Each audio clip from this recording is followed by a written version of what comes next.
Welcome to the Jeffrey van Leeuwen podcast, episode 7.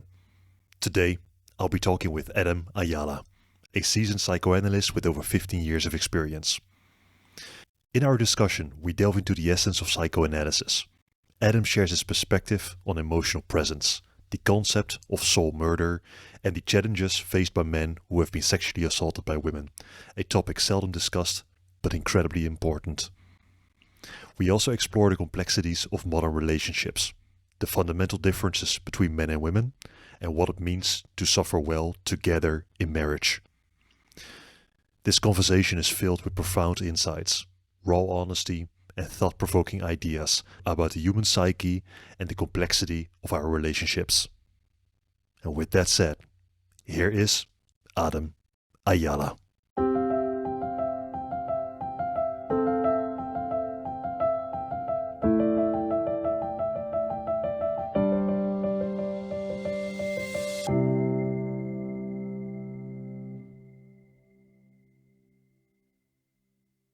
All right, Adam, to start off, what is psychoanalysis and how is it different from other forms of therapy? Yes. What is psychoanalysis? Let me think. Freud said cure through love, right? I never understood what he meant by that because I didn't know what cure meant and I didn't know what love meant or what he meant by love. Okay. The best I have from all my good mentors, so all the analysts that I worked with, the ones that trained me, psychoanalysis is, I think, emotional presence. There's an analyst called Dr. John Madonna. He wrote the book called Emotional Presence. It just means you're literally just there with someone in empathy, we'll call it. You can be them. You know how to be them, feel like them, experience the world like them, and then you can contain it, take it in, and give them something back better. So psychoanalysis is just good motherhood. I think it's like the best answer I've ever really come up with. It's being a good mother to like a little baby infant. Little baby infant is crying and screaming. You can't really interact with the baby, but you can hold, you can contain. You don't throw the baby, you don't shake the baby, you don't scream at the baby. You love the baby, you contain it, and you soothe the baby. And then the baby develops and grows to not be anxious or to not be depressed. So that's like the best idea I have for psychoanalysis, at least the very beginning stages of psychoanalysis. Psychoanalysis goes through a lot of stages. That's why people stay in it for 1,000 years. But that's the beginning. Say the first 3 to 5 years. Yeah, so you mentioned empathy as a way of getting in the shoes of the person, to see the world through their eyes, to understand them and to repackage what they're saying into something that makes sense and providing them that message in order to kind of organize their thoughts. So that goes into empathy. It goes into the emotional presence that you mentioned. Is that one of the fundamentals of psychoanalysis? And with that, what are some of the other fundamentals of it? Yeah, empathy. Yeah, it's not. I'm trying to think if empathy is the right word. It's the word to have the moment. Let me see if I could say the experience. Let's say I have a client and they're being cheated on, right? And they found out, right? I can know that in my frontal lobe that they're getting cheated on, and it's a fact, right? And we can work through it and whatever, right? Whatever they have to do to handle that. But what psychoanalysis does, which is beyond psychology, it's like taking in that I'm also been cheated on, to really take that pressure in, and it's exhausting to do it. It's not factual anymore. It's like I am cheated on also. It's called, I think that's the narcissistic transference, where the client and I are the same. There's really no difference. The same thing as the baby and the infant and the mother are the same. It's really a recreation of that.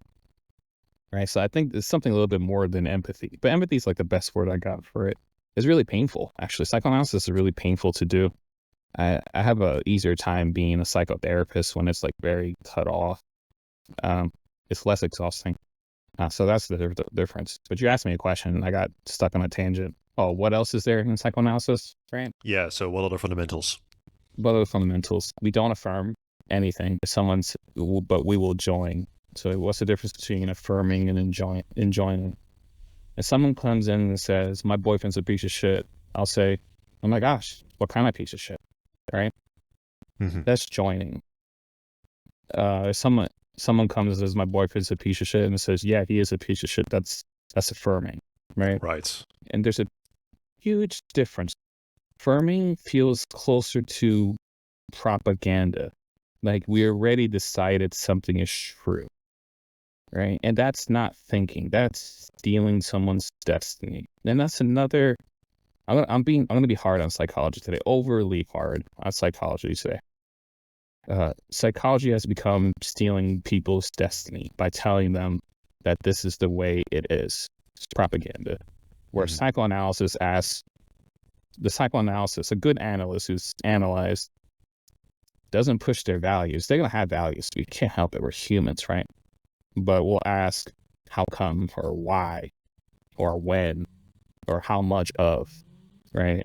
It's narrative. It's more of a narrative. It's more telling each other, them telling a story and seeing the story is true or not, right? Instead of saying, yes, this is it.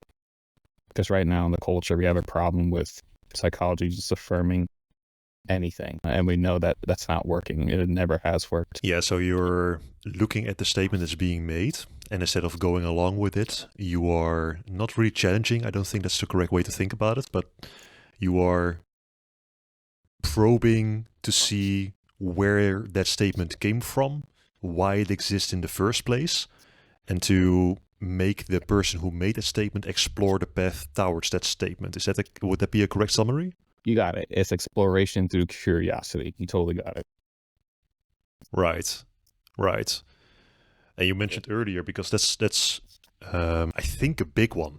So you said you have to take it in. So you have to understand truly where the person is coming from. You have to see the world through their eyes. And you said also it feels very exhausting. How do you do that? Is there a specific technique for it? Is it just a matter of listening very careful and summarizing, or is there a certain proclivity that you have in your personality that allows you to do that? What is that specifically? So I go to my own analysis and group analysis multiple times a week with supervisors. So I'm never alone. That's a huge mistake people will make in whatever profession, doesn't matter, psychology, social work, and analysis. They stop analyzing themselves and stop reflecting, and also just lose their community. And COVID really destroyed community in a huge way for all mental health workers. I feel it's pretty freaking horrible, actually. So one of the ways to stay healthy is just being with other people that you can talk with about these things. Another one is not being consumed by my love of psychoanalysis and my love of people and my love of suffering with people. Because that's a weird problem that I have. I love to suffer with people. Like I think to myself, like when I die, I'm really not looking forward to heaven because it's going to be so boring. Like what am I going to do?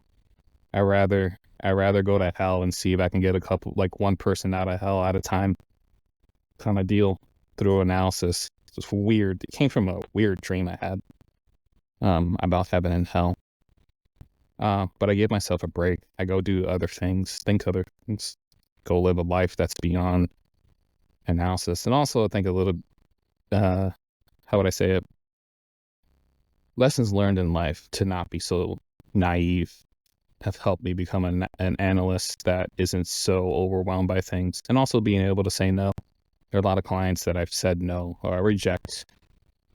About 80% of the people who are looking for analysis or looking for psychotherapy, either way.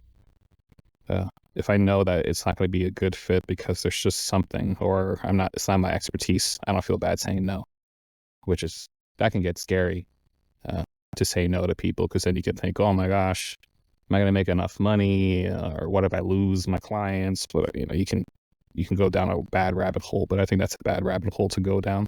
You shouldn't use your clients for money in that sense. What do you think would happen if you would say no a lot less and you would say more yes? What would the result of that be? I'd lose my life.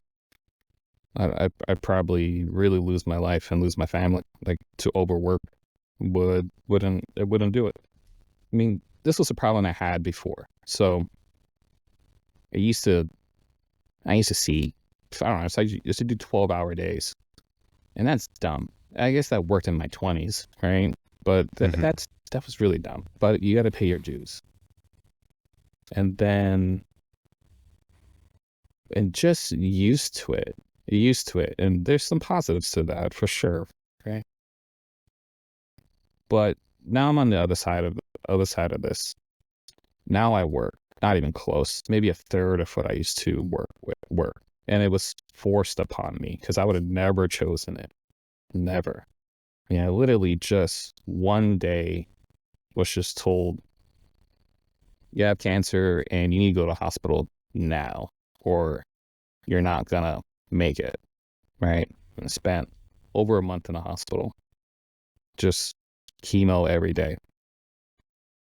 All right. So I was sick and couldn't work, could barely think, was very disorganized. So lots to say there, but let me say a little bit on the other side of that. I would never go back to working those hours.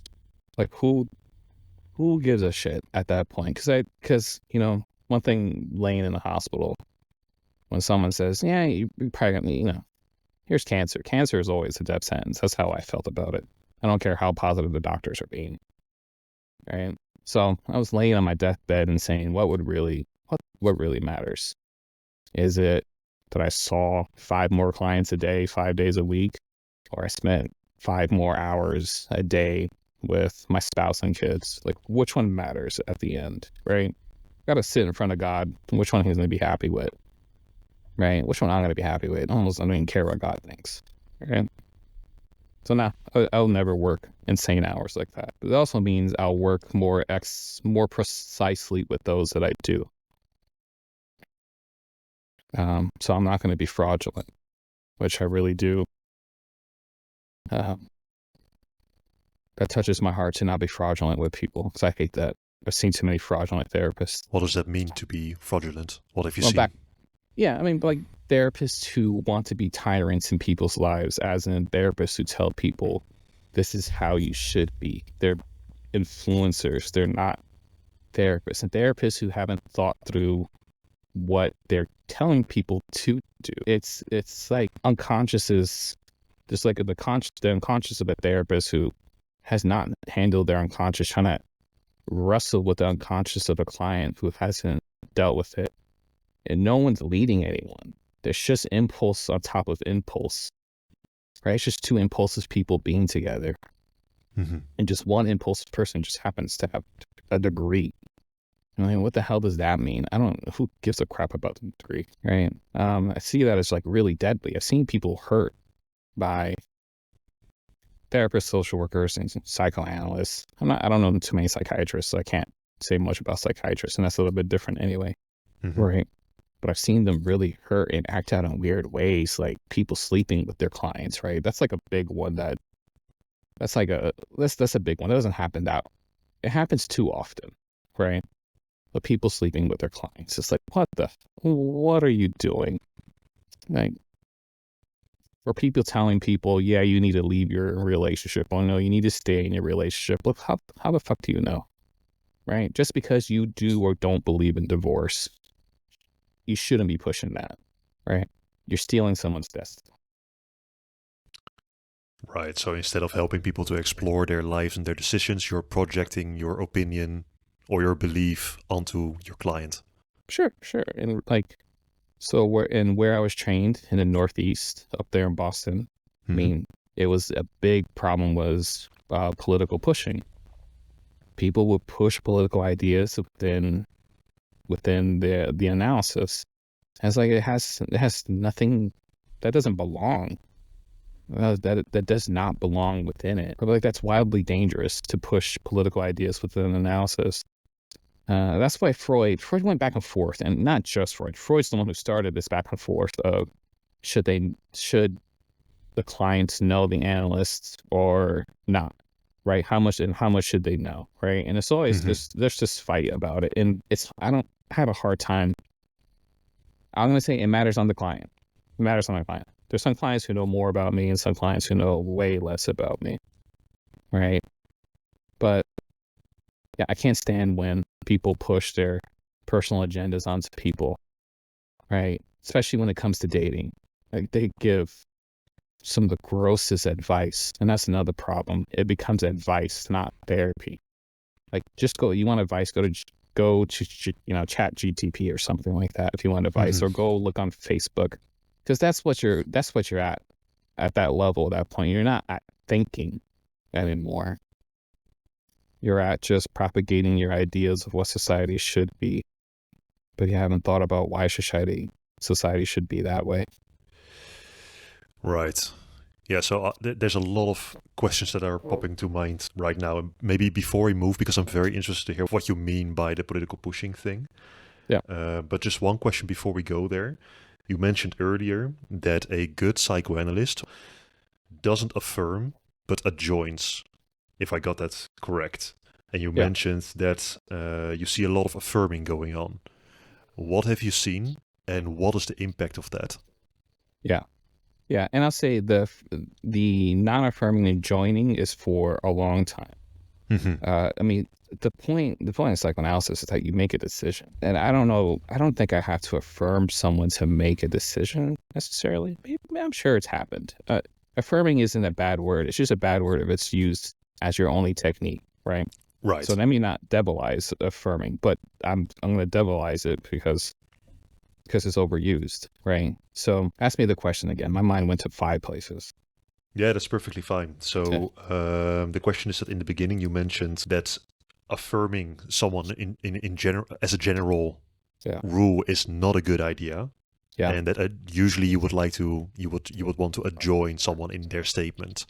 Sure. So the question I would have there is, because you mentioned that you saw a lot of affirming going on, what have you seen regarding affirming, and what has the impact of that be? Oh, gotcha. You know what? So affirming. So let's take relationships and the idea of patriarchy, right? Because that's a political idea. We'll call it a political idea right now, just to simplify it, which is, I hate that, but let's do it. Right. Okay. And then let's bring that to dating, right? Because when I'm working with those who are in the Northeast, we'll say 95% of them are liberal, right? Which makes sense. And then when I work with those who are in the South or in Europe, it's a little bit more conservative, vastly more conservative, actually, right? Big world. Love it. Let me think. I'll give it from a man's perspective. I have written down a quote one of my clients had said this week about dating a liberal woman. And let me see. Let me see if I can find it here. And he was conservative himself? He's not even conservative. He's just centrist. He's, right. Gotcha. He's just like, he's like, I just don't want anything crazy in my life. Right. He's like, I don't like Kamala. I don't like Trump. He's like, this is insanity. He's like, I just want some peace. Right. He's very just leave me alone. Right. So this is not even coming from a conservative man, right? This is coming from somewhere right in the middle, right? Like, I think we'll call him the average man. That's not the right word, but just like that kind of idea, right? So he said, paraphrasing him when I'm reading this, why am I going to date a liberal woman who believes in the patriarchy? She's a misandrist who hates men and says that you have to teach all men to not rape, which means that if we have a son, she would hate him and see him as a rapist innately due to my son being a boy. This is also a woman who glorifies divorce and will believe that making themselves feel better is the right thing to do and not the struggle to make a more perfect marriage. I'm not here to be abused by women, and this all makes it easy to rob me at her whim through divorce. That's how he sees dating liberal women, right? If you start off hating men through the idea of patriarchy, if you take that seriously, why would he date you, right? It's the same thing if working with a woman and the guy's part of the black pill community, right? Who hates women. Like, why would you beat them? He hates women. He's going to treat you like shit. He's going to abuse you, right? Doesn't mean he's going to hit you, but he's going to abuse you. So I see that within within analysis, because people come in and supervision and stuff like that and say, yeah, I'm teaching them about patriarchy, I'm teaching about racism. And it's like, well, you're not supposed to teach. You're not. Like, who are you to teach? Like, why do you think you're so smart? What have you thought through? What have you done? Right? Same thing where someone will, yeah. I hate that. I hate that the whole patriarchy thing, because it's like you're not even allowing people to think about patriarchy. Maybe there's something about it, right? Why not? I'm open to it, but you're teaching people how to hate, and that's the problem with the affirmation and pushing a political ideology. You teach people how to hate. It would be the same thing if we went severely conservative. That's severely liberal, right? You went severely conservative and said that anyone who's not a Christian, they're all devils, right? They're all sinners and they're all whores and they're all going to hell. So it's like, what are you teaching? Like, are you crazy? That's like, bad pastoral counseling, right? It's evil. I actually think it's actually evil, because it steals people's lives. I think worse. It's worse than stealing people's lives. I believe it murders a soul, right? And soul murder is very specific. It's very specific. There is this, I forgot what his name is, Shengold. I forgot what he was. I don't remember. He's a therapist. I can't remember at the moment. He talked about this concept, soul murder, back in the 80s. And this is actually a really old concept. I think hundreds of years old. And I forget. Memory is, lost a lot of memory here. So soul murder, I'm going to read it to you because it's a dramatic term for circumstances that eventuate in crime, the deliberate attempt to eradicate or compromise the separate identity of another person. The victim of soul murder remains in large part possessed by another, their soul in bondage to someone else. Brainwashing makes it possible to suppress what has happened and the terrible feelings evoked by their erased and discounted experiences.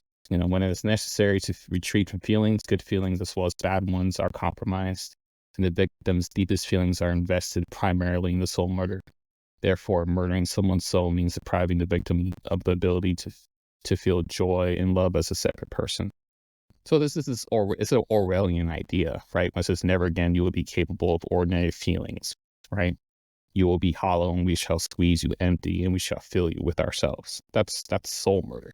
Same thing when the World Economic Forum said you will own nothing and you will be happy. That's soul murder. So one question comes to mind here, because I'm trying to work through what you just said. It sounds to me like, maybe let me start off with a simpler question, perhaps. Okay.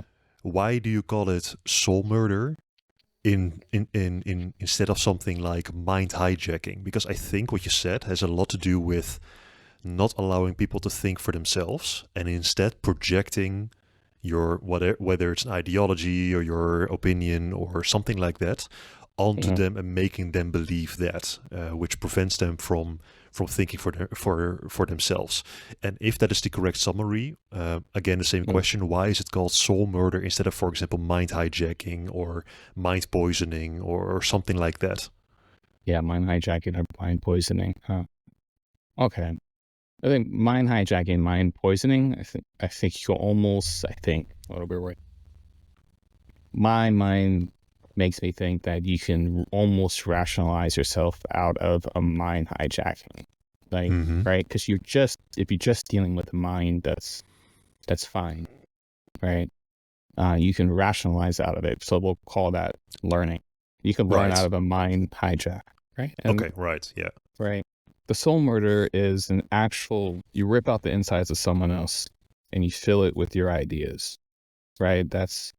And so, bad therapy, that's affirmation, pushing political or personal biases through affirmation and things like that, right? You're hollowing someone else out of their ability to think and choose and struggle by giving them the answers, right? Same thing with TV, with influencers, with politicians, with pastors, with who, give it whoever, right? Like when it's propaganda, it already has the answer. That's the problem with propaganda. It already has the answer, right? The problem with the soul murder is that it's so deep that a person doesn't know that they have that they're any different than the ideas. That's the Jungian idea of you don't have thoughts, thoughts have you, right? Jung was also talking about soul murder. Lots of people talk about it. They just usually don't use the dramatic term for it. Right? You're not a person. I mean, this happens also with those who struggle with, who have been the victim of a rape. They're very totally possessed by the person who raped them. And it's this struggle to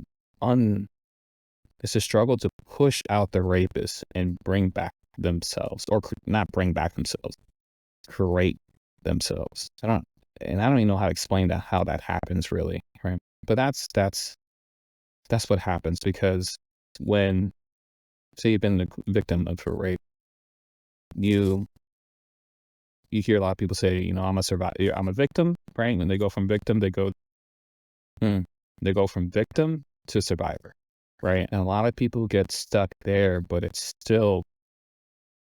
still some partial soul murder. It's like I've only met a few people who've gotten to the point of being transcendent of a rape, where now their identity is not orbiting the rape, right? Because you're still possessed. As a survivor, you're still possessed, right, by your rapist. The same thing, you could still be possessed by a parent who abused you, or by a bad relationship, right?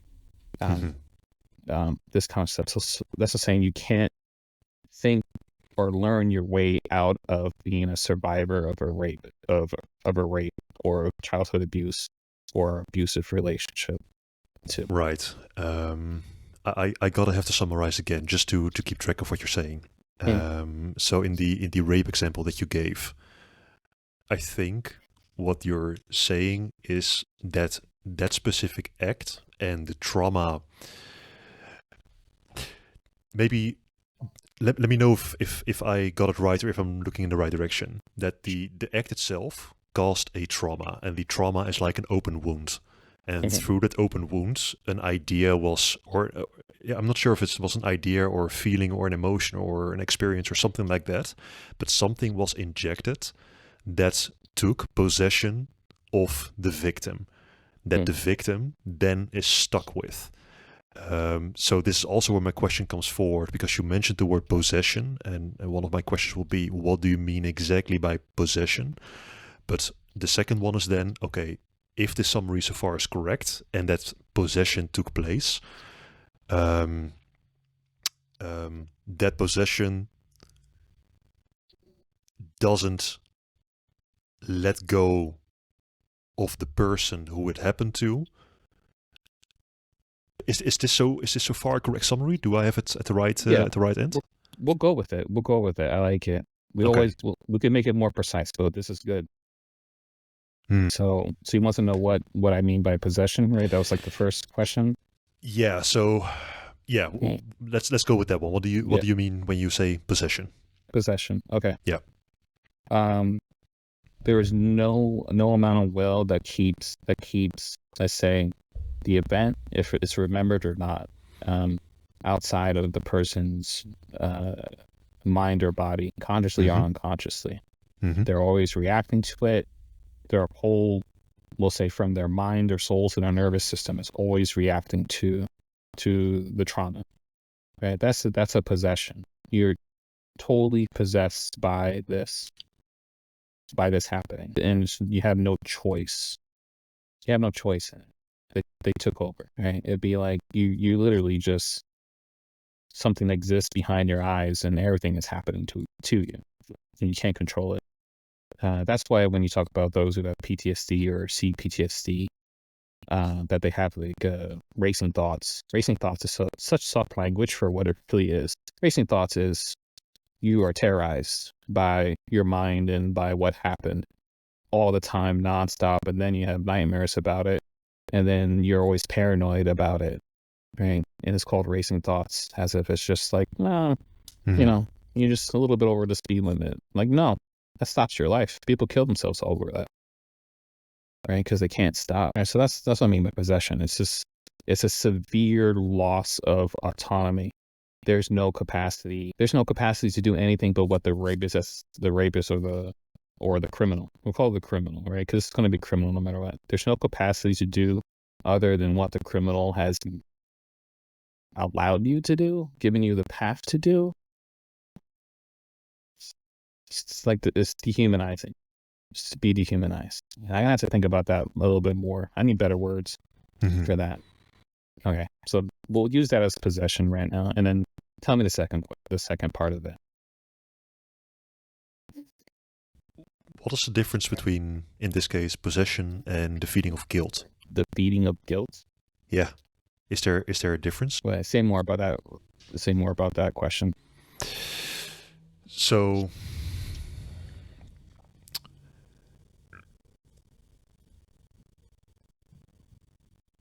possession is the thing that took hold of you because something happened that is not okay, and it's infecting everything that you. It's infecting your being. It's infecting your dreams. It's infecting your thoughts. It's affecting your the way you behave, the way you act. It's pretty much infecting everything. Yeah. It's like a dark spirit that took hold of you that you have to get out.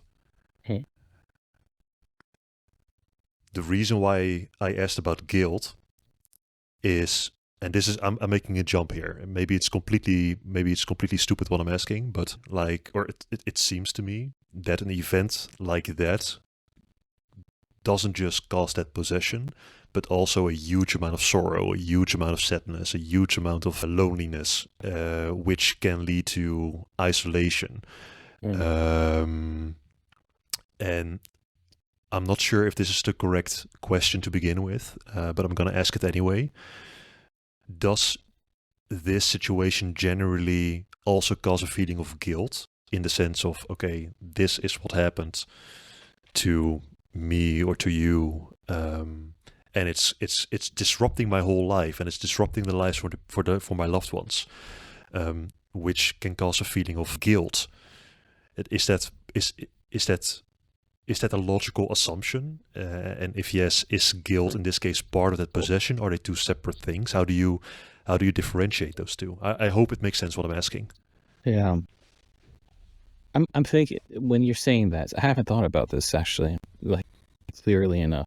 But the heck with it. We got to say 1,000 stupid things to say one decent thing, right? Mm-hmm. So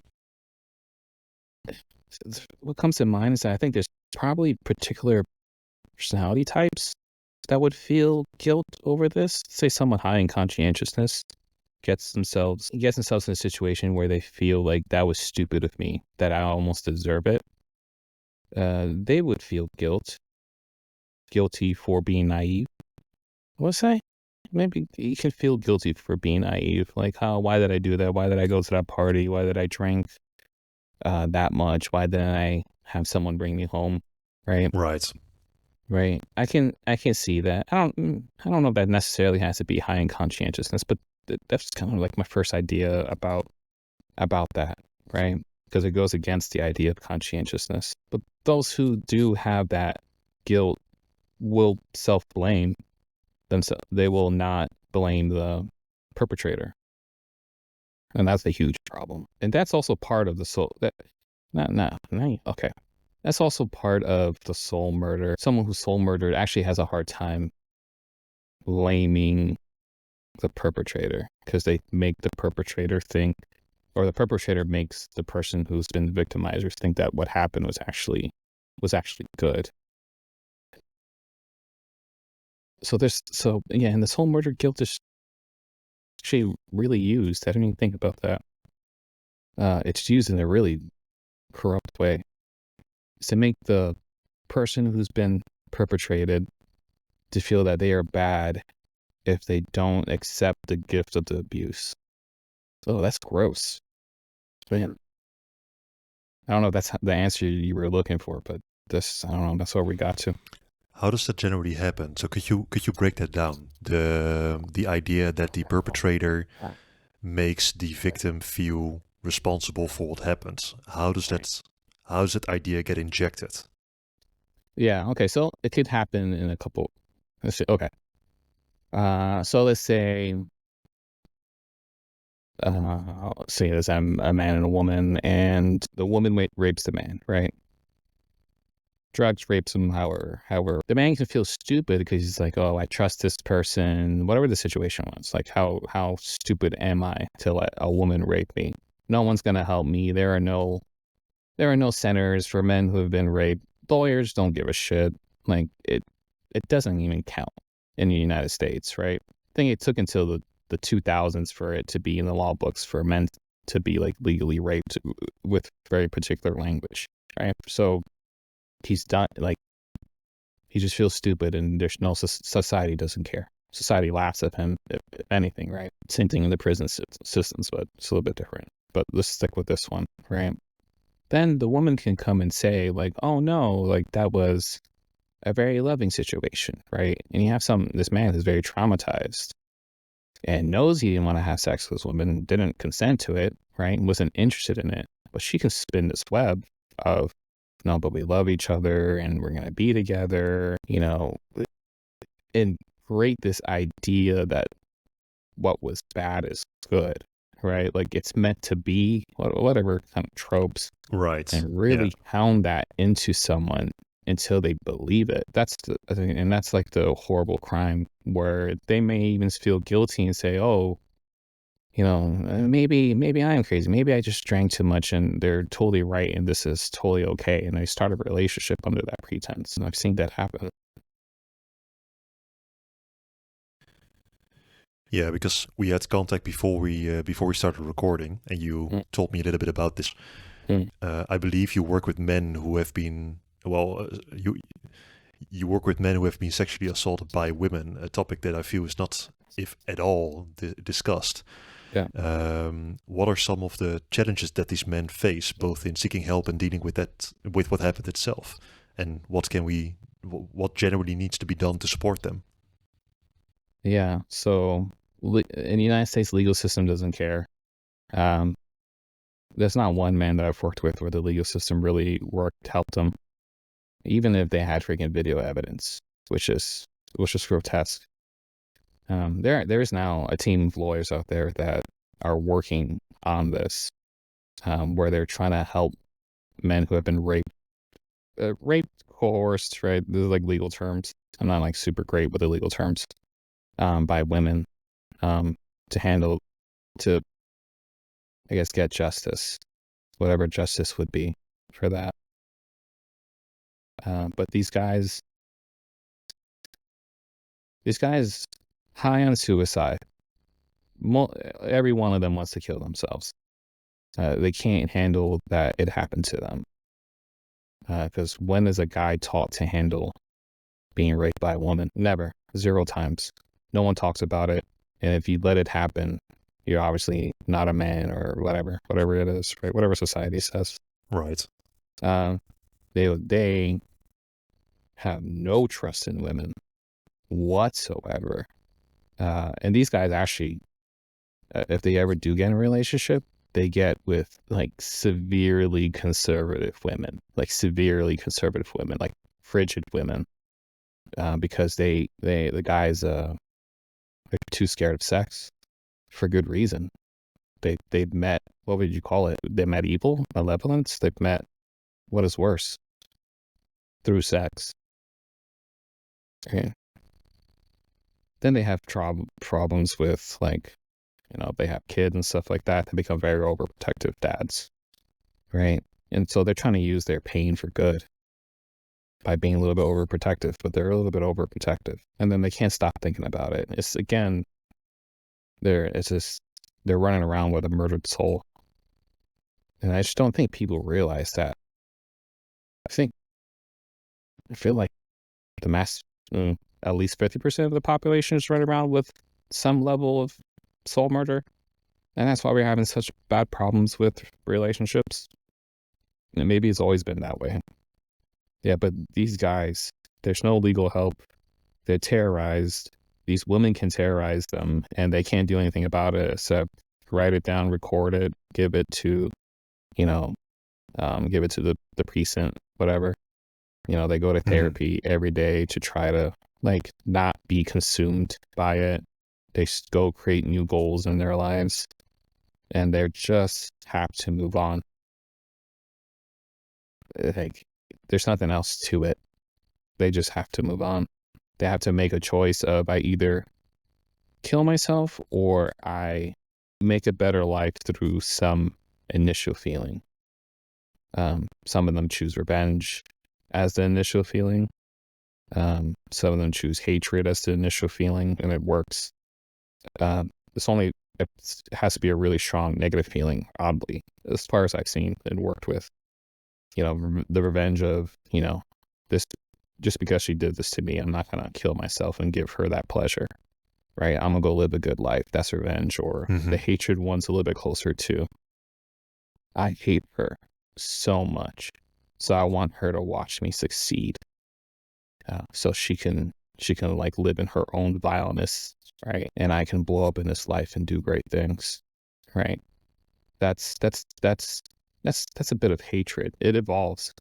It evolves away from that very core feeling, but it starts there. That's like guys' hopes. Severe, what's considered negative feelings, but they're really not. Hatred is not a negative feeling when it saves your life. Can you walk me through so a man walks in your door for the first time, and I don't know if this story gets instantly laid out. I assume it takes a bit of time to properly establish what the situation is. Yeah. But regardless, how do you deal with this? Yeah, I mean, I generally just shut up and just let them talk, because no one's ever listened. Just shut up for as long as it has to be. If I had to shut up for 2 years, I'll shut up for 2 years. I don't care. It's not about me. Right? I don't give legal advice or anything like that, right? I just sit and struggle with them. That's really it. I sit and struggle with them, and will ask exploratory questions only if they make contact. So this is a psychoanalytical technique called following the contact, right? A modern psychoanalytical technique. I don't think classical analysts do it. Just think the modern. So modern psychoanalysts are Hyman Spotnitz, started the modern school up in New York and in Boston, because he was pissed at the classical analysts because he wants to work with schizophrenics and they wouldn't let him. So he's a great rebel. I really like him. But follow contact is someone's on the couch and they talk and talk and talk and talk, right? And that's what you want. The whole goal of psychoanalysis is to say everything or say anything. Slight differences, meaningful, but either one. Say anything or say everything. That's the command when you're when you lay on the couch. So I sit there, let them say everything, let them say anything. And I only speak up if they actually make a contact with me. Because sometimes someone can ask a question, but it's not really a question, right? They're just asking out loud, like, oh, why did I deserve this? That's not actually them making contact with me, right? That's them loathing, right? So I usually stay quiet, because then they answer it themselves. So it's this idea of their talking is really them scraping out who has filled them up. That's talking. And then when they ask a question out loud that isn't towards me, it's them thinking. We'll call it thinking, at least, and filling themselves up with something that's at least theirs. And they might not keep it forever, but it's good enough for now, right? And then at some point, the men will make a contact and ask me something very specific. They'll ask me a specific question of, like, what do you think about this, or what should I do? And then it goes right back to exploring, right? Being curious. Sometimes I want to use my experience of the situation to help them, but I have to stop myself. That's a subjective countertransference issue. And I have to just take it very, very slowly. To be really disciplined in it. right? So it's back to exploration, curiosity of what they need, because what I needed probably different than what they needed in that situation. Mm-hmm. It's the most general way I can say of how that process goes. It's very slow. It's a very slow process. It's not, there's some guys actually, I'll say there's two guys. It happened to them and they had this particular constitution that they just went and opened up businesses. They used their pain to go open up businesses and be hyper successful. And that was an interesting sublimation, interesting way to use pain. I don't know how they did that fast, but it worked, right? So that's also, it's this strange phenomenon.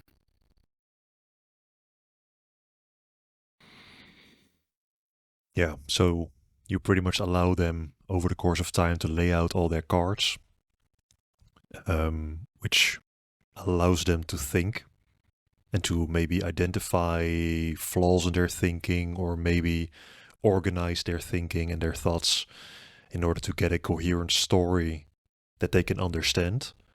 Mm-hmm. And whenever there's like I'm not sure if this is the correct way to describe it, but like a hole in their thinking, they might identify that themselves and then ask you what you think about that in order for you to not give them the answer. Because I think that's what you said in the beginning, right? You don't want to steal their destiny, but you want to do something. I guess you can ask questions, or I guess you can. I guess asking questions is the best way to do it. But correct me if I'm wrong. That's probe them to think in a different way or something, or identify the missing card. Does that make sense? Yeah. So let's take the analogy of like, the hole, right? They come up to a hole. I mean, then my obligation is to jump in the hole with them, right? Right.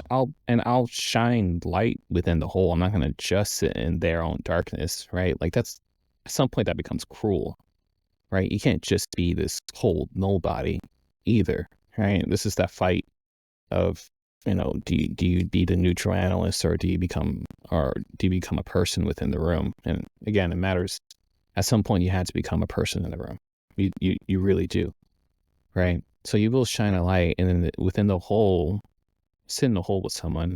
They're like, oh, how about this route? And they're like, oh, I didn't see this route, right? And then we follow that route and pull that route in that hole. And then maybe that route brings us closer to bedrock, or maybe it brings us closer to hell or heaven, right? Or maybe it keeps us in limbo. I don't know. Who knows where we're going to go with that route, right? So there's like, I don't know if it's leading, right? But it's trying to help someone see something just slightly differently, or trying to help them see something just enough.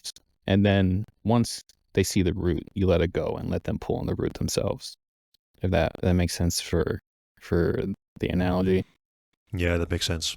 Because you don't want to provide the answer for them. You want them, because they're very close to the answer themselves, you want them to allow them to pull it forward themselves. Yeah. Okay.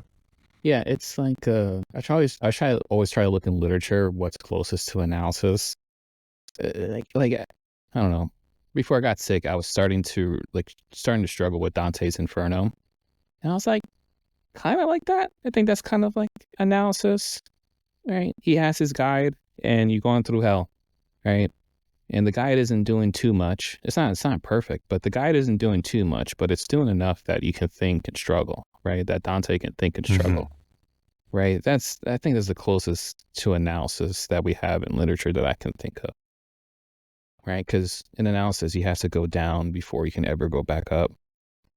And a lot of people don't make it back up in analysis, unfortunately. What does it do with you? So my previous question was, how do you deal with a situation where a man walks in with this specific experience? Yeah. Well, you said that most of the time you're just listening, but you also mentioned that you pretty much struggle with them and step into their shoes and look at the world through their eyes. Yeah. What does that do to you? So it evokes things that I can remember in mind or in body, right? And always had to be very careful about that. And that's why I have my own analysis and group analysis supervisors to have them keep me in check. People that have known me since before I can remember now, 15 plus years at this point, who have been training me to make sure that I'm good, right? Because it can throw me off, working with those who have gone through something hard, like impossible like that, that's not light if you take it seriously. So what does it do to me? It does that. It also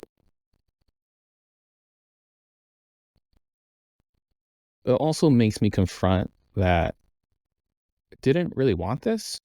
I didn't want that to be like the thing that I did, but that it's a mandatory calling to deal with this with men.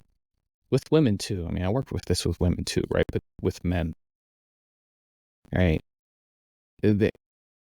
Like when I was sick in the hospital, I had a lot of time to think because I couldn't do anything else if I could think. So I was just rolling through the Bible, right? Had been going through Job and suffering, and good time to read Job is when you're hooked up to chemo and sick and puking and barely remembering who you are. But then I got down to, what was it, Jonah and the whale, right? Jonah's called by God to go do something. He runs away. He's on a boat. There's a storm. They throw him off the boat. He's drowning. Then the whale eats him. Then he's really screwed because I'd rather be drowning than in the belly of a whale. That's got to be painful, right? And then he finally goes and does his calling, right? But he ran. And it's actually kind of nice that working this way, working with this, call this population. I hate that. Working with men who have suffered a rape by women has become a calling because it gives me no choice. So I can just go do it in peace. And that's like actually really nice that I didn't have to choose it. It chose me through lots of circumstances. All right. Because my choice was working with relationships because it's really interesting and I like it and it's important. Right. That was like my destiny that I was creating, my meaning, I guess you can call it. But the calling is different. All right. It doesn't mean I get rid of the destiny I was creating for myself, but the calling is added to it because these guys also want to be in relationships that are healthy and loving. So that's what it does to me. It gives me life and reason to wake up and reason to not die. It gives me reason to not die. Is what it does. Why do you think this specific, I'm not sure if you can call it subject or field or what's the word for it? The specific thing. Why do you Tragedy. think specific? Yeah. Tragedy. Why do you think this got to you that much?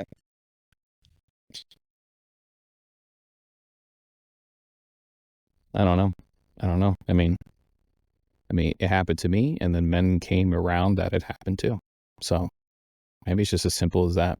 I'll have to ask God about that after the revelation. I don't think I could ever really have an answer for that. I just know that's what it is. Another thing that kind of puts my mind at peace is that sometimes I stop asking questions of why, which is very anti-psychoanalytical in a sense. But once something is, it's okay. Like, I don't know why my phone works. I'm okay that it does. It's kind of that idea.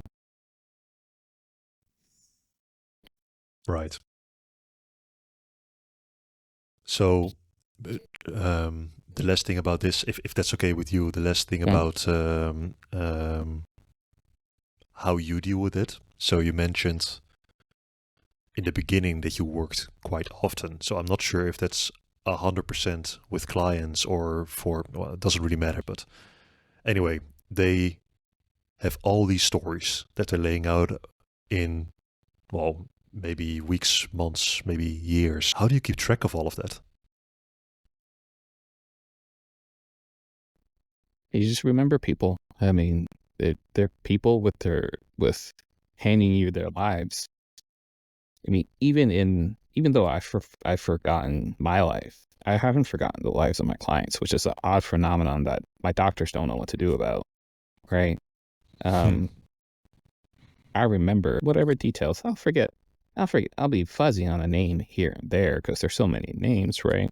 But I know, like, I was gonna say you know a person. That I don't think that's not it. It's not what I'm trying to say.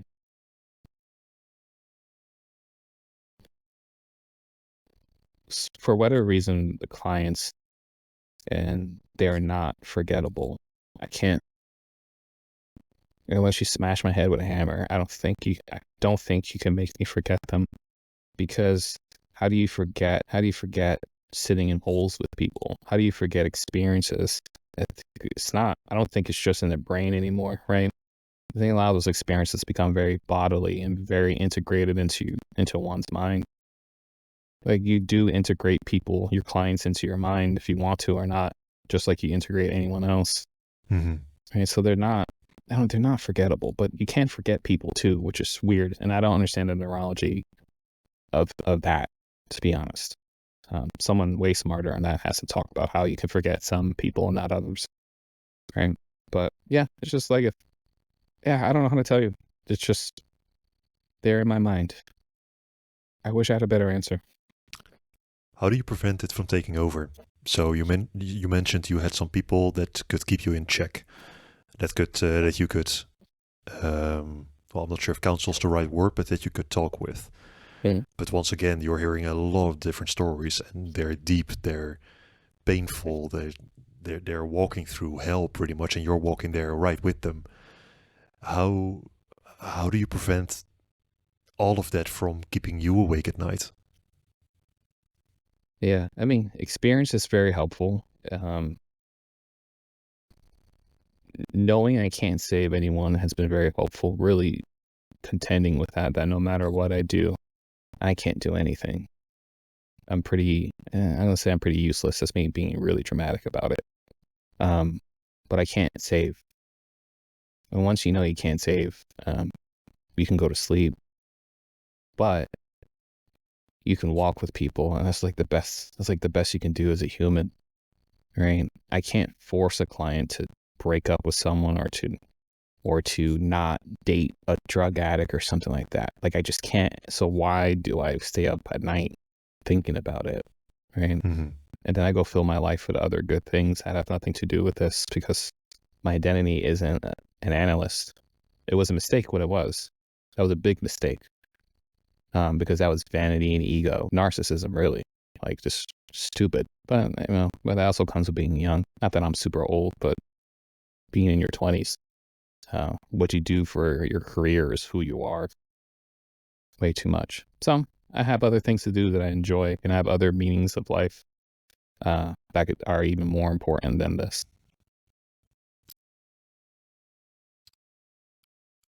Trying to keep track of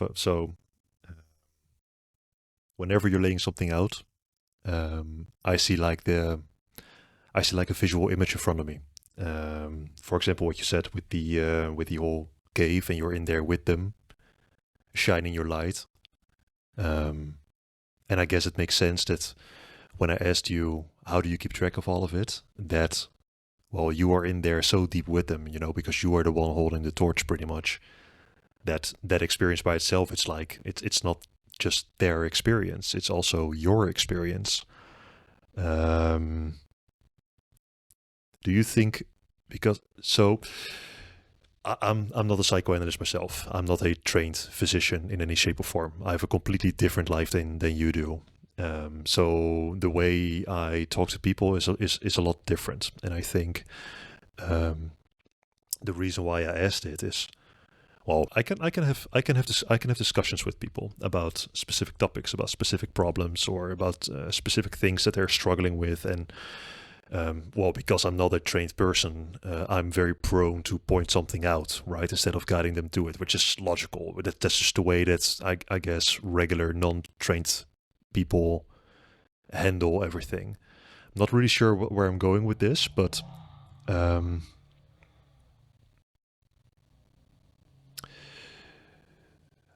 it feels to me like the moment that I'm in a really deep conversation with someone, just like the conversation that you and I are having right now, I think, that indeed is not just something that is passive to me. It becomes more, what's the way to describe it? it kind of also becomes my experience in some way. So maybe 2 questions there, and then I guess we can move on to the next thing. Does that take a specific personality trait? Like, do you have to, for example, be high in openness in order to be able to take in really on a very fundamental level someone's story or someone's experience or someone's pain? Or is it something like what you're laying out just now? Is it a skill that you can train? And if it is a skill that you can train, like to truly listen to people and to truly be empathetic and to truly put yourself in someone's shoes and see the world through their eyes, how would one practice that? Is that even something that people should practice in your opinion? What do you think about that? Okay, I might answer these questions out of order. Yes, people should practice this, and then I would go to the front. Had this idea before we talked. I think you should ask everyone for their big 5 personality traits that you interview. I think that might be interesting because it does come up in your interviews, right? Openness and things like that. Because I don't mind sharing mine, and maybe that will answer something or at least enlighten something. So does someone have to be like high in openness, for example? Yeah, you have to be open enough. You have to be, because if you're so closed up, you're not going to give a crap about what the person's saying, and what would you do if you don't care? I'm not sure. Either, yeah, that might be the affirming stuff, or you just wouldn't be in this field, right? I don't think you had to have some level of openness to be in the field. Yeah, that makes sense. Yeah, and that's for teachers, nurse, doctor, helping, right? Plumber. Yeah. Honestly, so need the openness. Should you practice this way of being? I feel horrible for my spouse. I will joke with her and say, like, what raffle in hell did you win to be with me? Because I have to be horrible to like negotiate with sometimes, because if I'm in a bad spot, I can be quick with my thoughts and be too smart, and that's not good, right? You don't want to abuse good things or take good traits 2 steps too far, because then it's just corruption of a good trait. But would the world be better if more people were quiet? I don't know if quiet's the right word. If they just try to understand someone. When I say try to understand someone, I mean not that I'm trying to understand you through my own narcissism or my own projections of who you are, right? Because we don't know each other, right? Yeah. But actually asking questions to say, who is this person actually? And then when we're asking who's this person actually, I had to ask myself, well, who am I actually, right? That's the mirror. That's the problem. We can't know someone else without getting into our own horribleness, our goodness too. But the horribleness is the problem. Why is that? Well, who likes to know that they're bad? Right. Right. Everyone likes to know that everyone else is bad, but no one likes to know that they're bad, right? So now you make me think, yes, but I'm so biased. I'm so biased towards this way of being. So yes, I think it would be good, but we need people who are just of action, though. Like, it's exhausting. Okay, here. Did training for 10 plus years. It was exhausting when everything was just explored and there was no action, and it was just just massive exploration. It's frustrating because there's no life in just exploration. That becomes real depth driving, right? Because there's nothing new, right? We need people like you, where you just point something out and you go do it. That's how things get done, right? That's why if someone has a phobia, you don't go to an analyst. You go to a cognitive behavioral therapist and you do exposure therapy, because don't talk to me for a year about why you're scared of spiders, right? Just have some therapist throw a spider at you. I'm being facetious. They don't throw a spider at you, but take the action. Voluntary right? exposure. Yeah. Take the action. That's curable. That cures.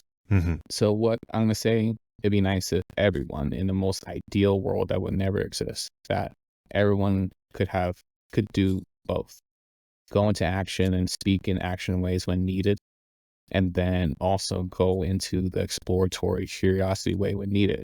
And I think we can, you know what? No, I think everyone, no, I think. I gotta stop saying I think. That is possible. We just need to be okay with doing it horribly for the rest of our lives. But if we do it horribly for the rest of our lives, we're going to do it better 10 years from now than we are today. And that would make our lives and everyone else's lives better.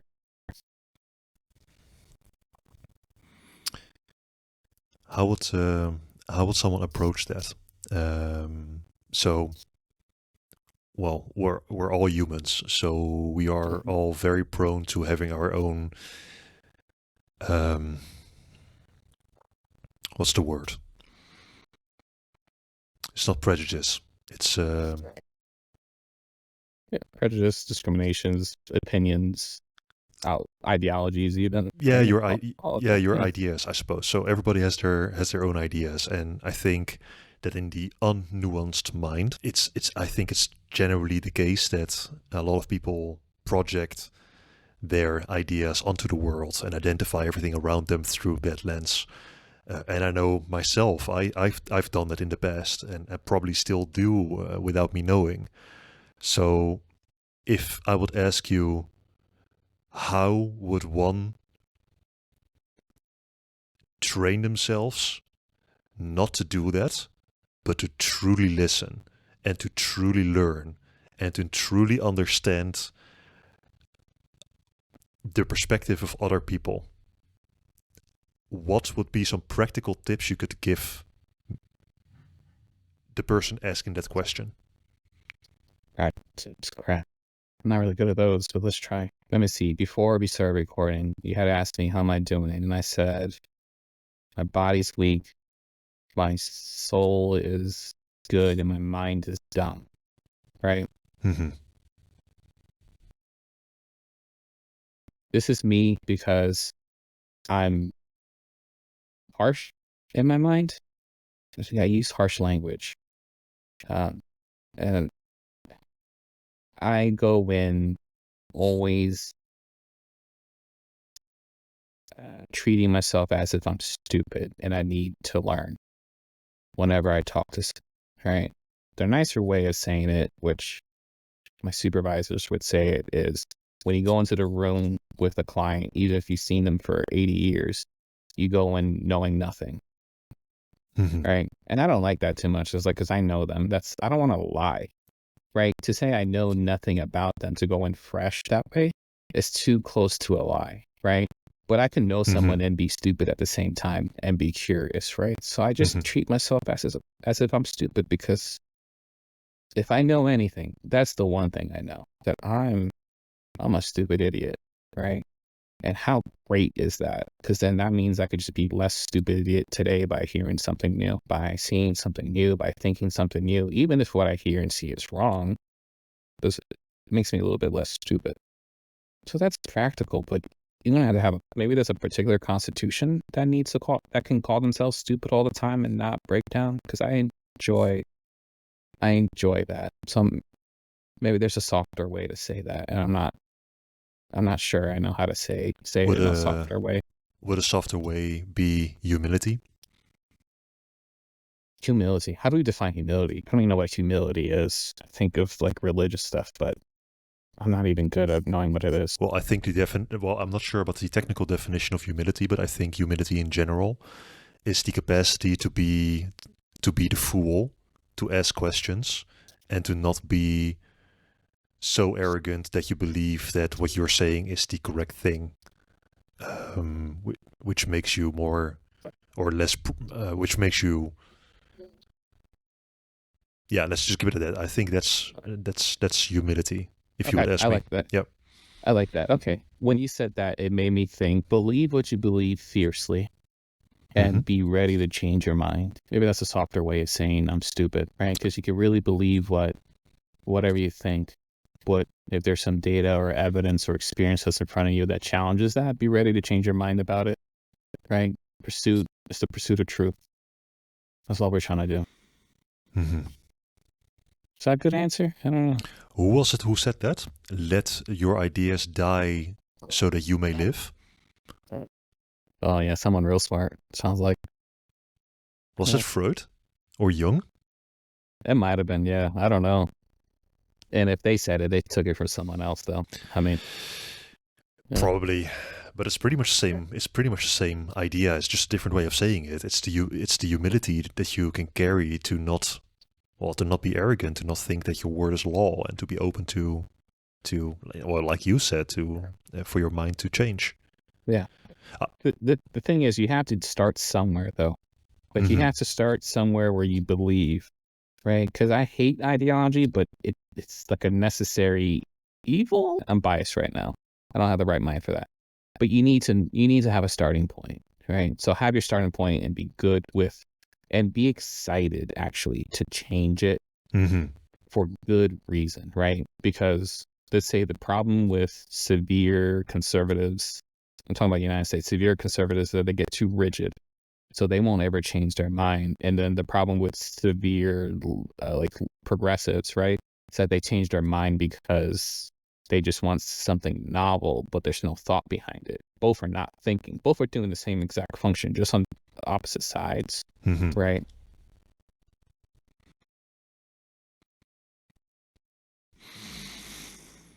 You use the word fiercely. Defend your thoughts fiercely, but be prepared to change your mind. Why fiercely? Fiercely. So defend your thoughts fiercely. Well, if you can defend your thoughts fiercely, I think that's a symptom. The fierceness is a symptom of conviction within you that maybe you've actually thought about and used other people to think about whatever position you're defending. Right? So you can defend something fiercely. Like I really enjoy watching two genuine people in the States debate abortion fiercely, because they've thought it through in a real way. And when they've thought it through, you can pull out the truth of what they believe. And I really like that. Even if I disagree with them, I have to respect that fierceness because it's genuine, right? Doesn't mean it's truth, but it's genuine. And those people are valuable. No matter where you're at, they're valuable. Or you're at on an idea or topic. Those are valuable people. So I like the idea of fiercely because it's with all your life. But that also means that you can change your mind, that you're flexible in your fierceness, and then you'll defend the next position fiercely. And that's the whole point of humanity, the growing of wisdom.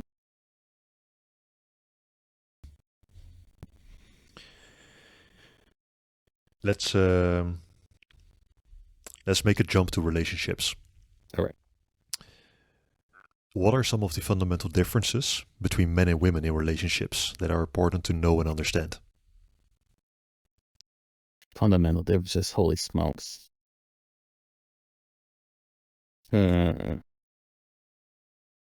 a good question.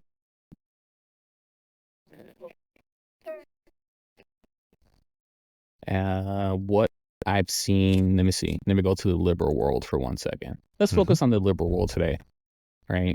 Because it gets complicated once we try to mix in too many worlds. In the liberal world, I see guys judging women for their past, and I see women judging men for their future. So let's break that down. Men are judging women for body count, and women are judging men for their bank accounts, right? So here's an example that I just had this week from a client. Very successful man on a date with a woman who's successful also. And the first thing she said on the date, dramatic, right? Fourth thing she said on the date was, "Let me see your bank account," right?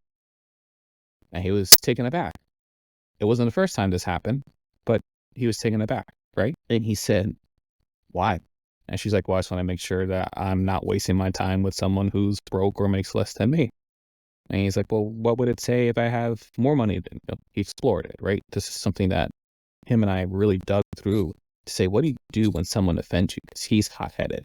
He's a very aggressive man, which helps him be successful, right? But he goes from aggression to hostility pretty quickly, right? And aggression is aggro, means to move towards, right? And hostility is very destructive. So aggression is very constructive. Hostility is destructive, right? So he explored it, and she said, I just want to make sure that you have, that your future is good and that you didn't waste money and that we're going to have a good life together, right? Right. She's worried about the future. And it's like, yeah, good. Like, she should be doing that, right? That's a great question. Like, the audacity of her, but also the audacity of her. I kind of love it and hate it at the same time, which is, that's why I love humans. Like, I love it. Right. So he's like, even though the question was very direct, it's coming from a place that is logical. It's logical, but it's also, there's something hateful in it, and I can't parse it out just yet because it just happened. I haven't really sat down to think through this whole thing, so I'm going to be thinking through this with you. To be honest with Fair you. enough. So this is like a raw interpretation of this right now, right? All right. So the talk, and he explores, what does it mean? She wants to make sure that the future's going to be, financially well off, which is fair. Like, that's like good. But she said it in such a way that she was, what's the word? She was entitled to it, right? And he hated that entitlement, right? And she was very judgy because she would say things like, well, if you make less than me, like, why would I even fucking bother? Like, you're a bum. And he's like, oh, okay, yeah. And her language was very hostile, right? That was the problem with it. He had a problem with the hostility, and she was saying, like, I don't know if you've been spending money on all these women. Maybe you're just a playboy, right? Calling him a whore, right? That he just burns his money. He doesn't know what to do with his money. Call him a child. Call him, all these kind of things, right? And he was like, okay. He's like, I don't mind showing you. He's like, he's like, I'm gonna ask you about your stuff eventually, right? Your stuff. He's like, well, but he was like, well, how many men have you slept with? She's like, that's nothing to do with a relationship, blah, blah, blah. He's like, no, it does. It has everything to do with it. She's like, oh, you're just a pig, blah, blah, blah. He's like, no. He's like, just like you're not worried about the very specific number in my account, right? You don't care if it's 5 million or 5.2 million, right? But you're looking at character, right? Someone who has $5 million maybe has a different character than someone who's blown their money, had the same opportunities and blew their money on Porsches and stupid lifestyle, right? Right. Right. He's like, I don't actually care about how many men you slept with, but I want to know, what have you invested in your whole life to say you deserve a man like me, and that you're going to be a good wife, right? Because you're asking me if I'm going to be a good husband, and you should be. And he's like, that's amazing. Like, I like that about you. You're a bit of an asshole, but that's okay. We can work with that. Right? He's like, how many then? Because your body, it's not about your body count, it's about what have you invested in. Did you just sleep around, make a whole bunch of money, now you think you just be with a man and you have no skills as a wife? How do I know you're going to be loyal? Were you ever loyal? Did you practice loyalty in your life? Because he says, I practice loyalty, right? He's a widow. He's like, I was with one woman when I was 16. We were together until she died. And that's it. And he's like, and I haven't slept with anyone else because I refuse to. I'm not going to sleep with anyone until I'm married to this person, right? He has a strong will, right? And she was so offended by it, and she couldn't see past it because all she could hear was culture about body count. When he's trying to ask about her character, he wanted to know who she was, and using body count as a symptom of it, right? Right. So, like, that's like one particular dating experience that is happening over here, or happening up in Boston, and it's like pretty common. These kind of like interactions of hostility immediately in relationships or in dates. It's a freaking first date. Like, it's kind of wild. So so you're asking the difference, right? So that's actually a similarity. Everyone's looking for it's a similarity. Everyone is looking to understand someone's character, right? Mhm. It's just men are looking at women's past and women are looking at men's future. So that's one big difference. Two, guys have no trust in women up in the Northeast. I think we had talked about that a little bit before, Mhm. because all they hear is patriarchy. So every guy I work with will ask, "Are you a feminist and do you believe in patriarchy?" And if any of those are yes, they just walk away Well, from the yeah, women. okay. They won't even engage it at all. Yeah. And that's a big difference where girls aren't picky like that. They're picking in a whole bunch of other ways, like height and things like that, but they're not picky that way. It sounds like a couple of things were going on between that man and that woman. They were both exploring each other's, not necessarily dedication, but each other's standing in life, and if that would be of net positive or net negative value to their own, if they would have this, if they would decide to go together. So for the woman, it was important to do that on a, well, not necessarily a financial level, but the abstract representation of the bank account, let's say, to see if that would be provide a stable framework for her to be with, for her to be a part of. And he was doing the exact same thing, but an opposite. So she was looking into the future, like, hey, what do you have that we can build on together? While he was looking in the past about, I'm not sure if it was, maybe this is also a question I should ask you, what you think happened there, because it feels to me that he was looking into her past, not necessarily, well, maybe this is actually a good way. He was looking into her past to see if she would be stable and loyal and loving and caring enough to stay with him through hardships, to share pain together instead of just throwing in the towel and leave it at the first chance she gets. It sounds to me like he was exploring that. And while he was doing that, she was hyper focusing on the negative aspect of the question, which is the insult of body count. While the question was actually touching something way more fundamental. Is this a correct summary of what was happening? And the second question is specifically where you come in. If I remember correctly, you were helping him formulate those questions and formulate these conversations, because from a natural temperament, he would be more aggro, more aggressive. Well, not aggressive, but more. What's the word for it? He goes into hostility. He gets mean. Yeah, exactly. Yeah. So first one, yeah. To your first question, yes, he wants to know that if he lays dying, she's gonna be there and not leave him. Mm-hmm. Right. And because he says, ducks quack, they never bark. Right. He's very like, I don't know, that's rigid kind of in a way. But he's like, but if in your 20s you were quacking, in your 30s you're not going to suddenly turn into a dog and bark and be loyal. He just doesn't believe it, and it's like, fair enough. Kind of the data shows it, and we've seen it a million times, right? I can't even blame him, right? He's seen people go through it. So first question is yes. The second one, you're saying I was helping him formulate these questions because he could be a hostile man, right? Yeah, he can. Yes. Yeah, he can be a hostile man, and he's been,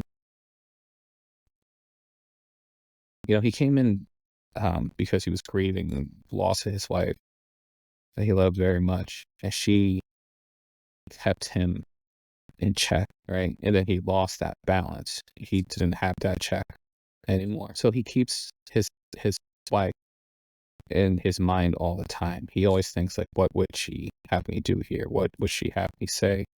But he's trying to integrate that into himself, where it's no longer a conscious thought, because he knows he's never going to move on if that's all he thinks. She's always on his mind, and like, can't blame him. He loved his wife and she loved him, and they were good.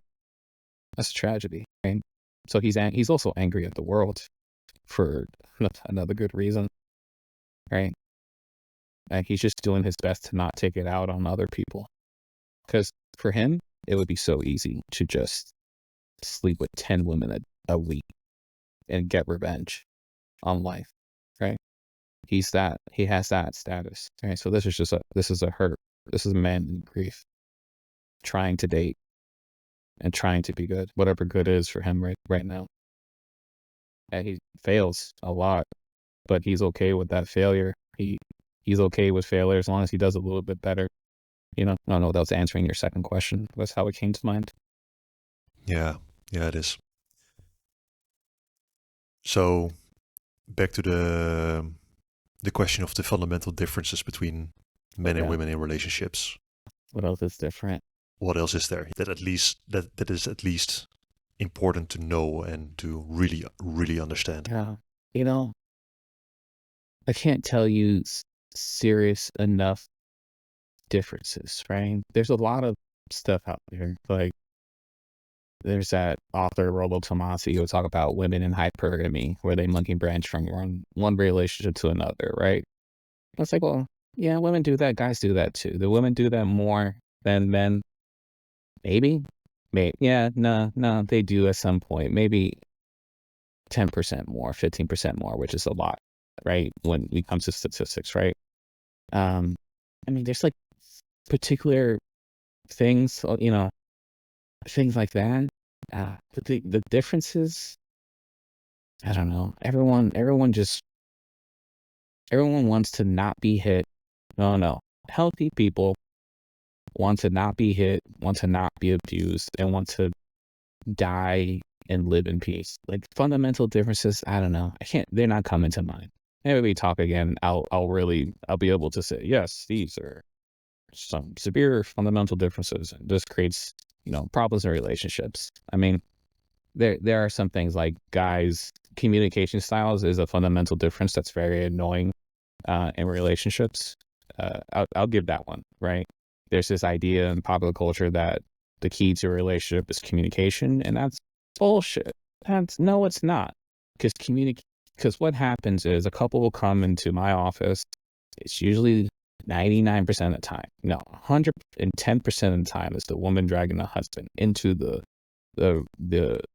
office, saying he doesn't talk to me, he's not happy, and she thinks that talking a lot is communication. And I have to say, no, talking a lot is not communication at all. That's just noise at some point. Like, he has nothing to grasp onto. What is he supposed to grasp onto with everything you just said this last 15 minutes? What is he supposed to say back to it? Like, that's not what it is, right? So I always try to have people learn how to contend with each other and identify a problem and solve it where they're mutually satisfied, right? Because she will come in and say, I'm not happy.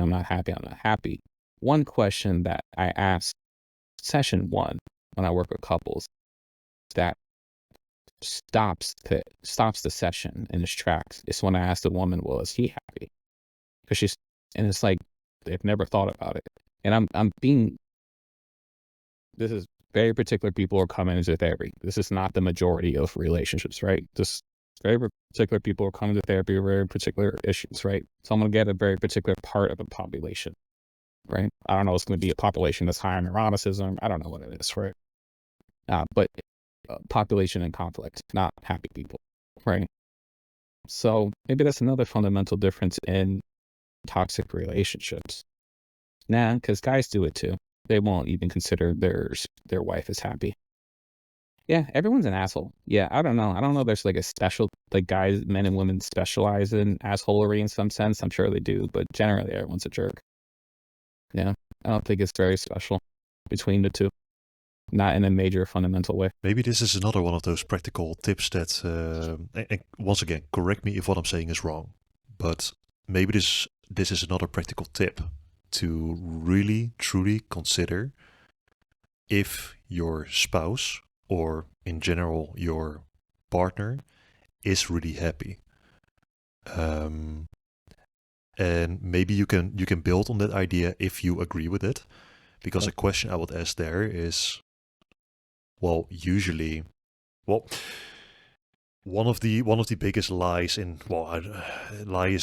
makes it a bit extreme, but I think it's a lie. One of the biggest lies that usually happens within relationships is, if you ask the question, are you okay? Or is everything all right? Or is there something wrong? You know, Yeah. something like that. The answer to it might be, I'm fine, don't worry about it. Yeah. Um, which prevents you from truly asking the question, are you happy? You know, in order to make it progress towards a more stable and more well-founded relationship. How would you advise people to deal with that? Because Okay. thinking about your spouse and if she's truly happy is one, or he is truly happy is one thing. But how do you take the next step? Okay. Okay. So let's see. Let me see if I can work through an example. Husband goes to wife. Husband sees like wife just looks off, says, "Are you okay?" And she says, "Yeah, I'm fine," but she's not fine, right? That's Yeah, like that's a yeah, yeah, yeah. societal, that's a trope, right? It's a trope, but it's true every day, right? So Hmm. why would she be saying that? I mean, one, let's say she's more likely to be open and agreeable than he is, right? We could say that, we can gamble on that and say we'll be right more times than not, right? That she is high Um, in open and agreeableness compared to him, compared to the husband, compared to right? him. Okay, yeah. Right. So that plays within it. So she is more likely to be a people pleaser. People pleaser has the relationship ideology of we have to be happy in this relationship. She will not say anything that will make the relationship show unhappiness or present any unhappiness in a relationship, even though she is presenting unhappy in a relationship by lying, right? She Hmm. will, right? There's the corruption in that, right? Yeah. So not even practical advice. I think you have to, instead of thinking I'm getting into or what's the point of marriage? Maybe just go there. So I'm gonna throw us 1,000 places. What's the point of marriage? I don't think the point of marriage is to be happy. I think the point of marriage is to suffer well together. I agree. Yes. And then you happen to find happiness in it. Like you happen to find like way better than anything. Better than drugs. I've never done drugs, but in my mind it's better than drugs, like, Hmm. because if let's take that same situation, right, and say she's same person, not she's no different, right? Just her ideology of what the point of a marriage is to suffer well together, is to suffer well together. Husband comes in, she's not okay, and he says, "Hey, are you okay?" And she says, "No." And then, "Oh, okay. Oh, shoot." He's like, "Okay."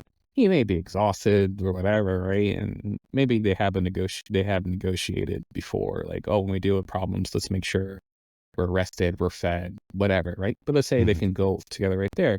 She could say, "This is happening. Oh, problem identified. Okay, we could talk through that for a little bit. We don't talk forever. We have to talk enough, because this is where communication becomes nagging.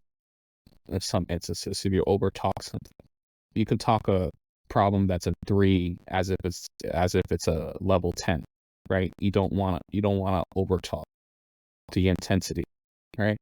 But then you can sit there, contend, negotiate, and both be happy.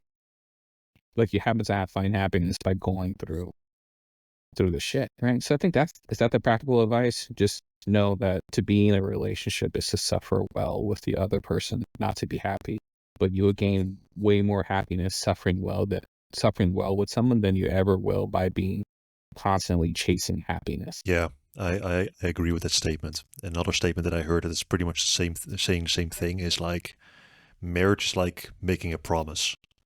And the promise is something like, I know you are not perfect, and neither am I. So let's come together to form a unionship, not a companionship, not like a unity to take on the hardships together, whatever they may be. Yeah, yeah, yeah, yeah. I've written this down I don't know, a long time ago, maybe 2 years ago, where I wrote, "This is me talking to my spouse.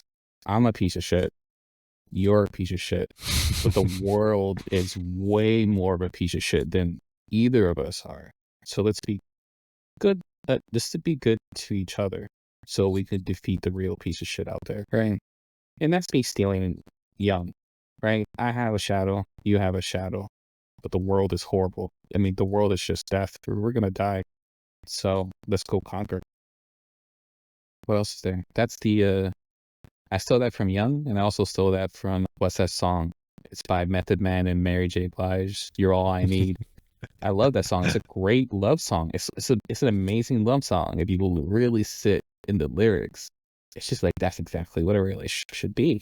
Exactly. Like, they got it. What do you think about marriage nowadays? So how do you look at the difference between dating and marriage today?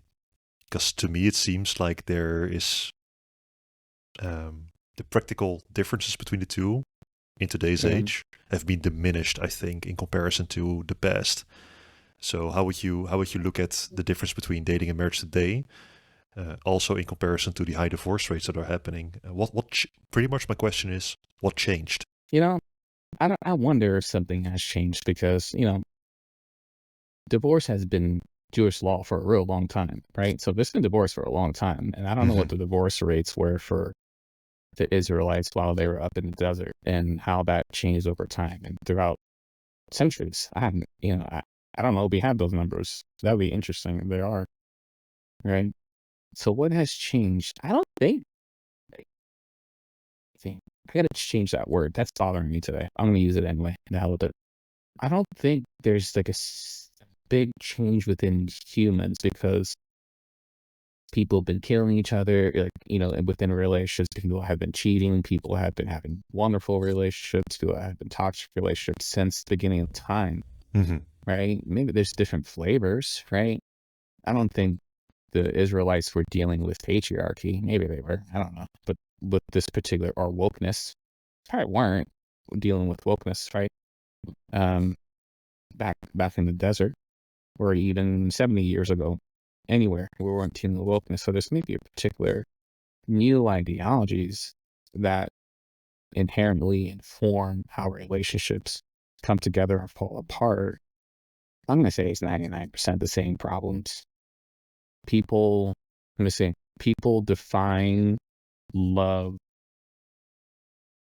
incorrectly. So when I ask clients to define love, and I ask them this over multiple times over treatment, 80%, 90% of the time, it's an idea of consumption, what the other person can do for me. And I think that's forever. That's been since the beginning of time. What can the other person do for me? Right? Fundamentally, it comes out, that disease comes out in different symptoms throughout time and throughout space and throughout culture, but it's the same disease. Right? That's the unhealthy. Is that unhealthy narcissism? We'll call it that for right now. And I believe those who have made it define love as something closer to, I see the gravity of your soul and your purpose is like the woman talking to the man, for example, right? Or man talking to the woman, doesn't matter, right? I see the gravity of your soul and your purpose, and outside of my narcissistic wants and needs and the desire to consume, I'm going to propel you forward and help you move everything out of the way so you can live your purposeful life, we'll call it, right? And then the other partner does the same exact thing back to them, right? That's really different than two people consuming each other, because two people get together to fulfill my needs and to make me happy. You run out pretty quickly and then you get a divorce. Those people shouldn't be married, because you're not getting married. You're just using somebody for your selfish needs, right? So I'll say the healthy narcissist, the healthy narcissist, Kohut, psychoanalyst, wrote a book on this, how this analysis cure. Well, I'm not being totally loyal to his idea of healthy narcissism, but the way I'm using healthy narcissism is I am so severely selfish for my spouse and making sure that she's going to do more than she thought she could. Like, I'm a contender.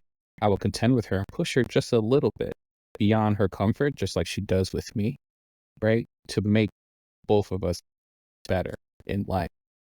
And I think that's what two healthy narcissists do to each other.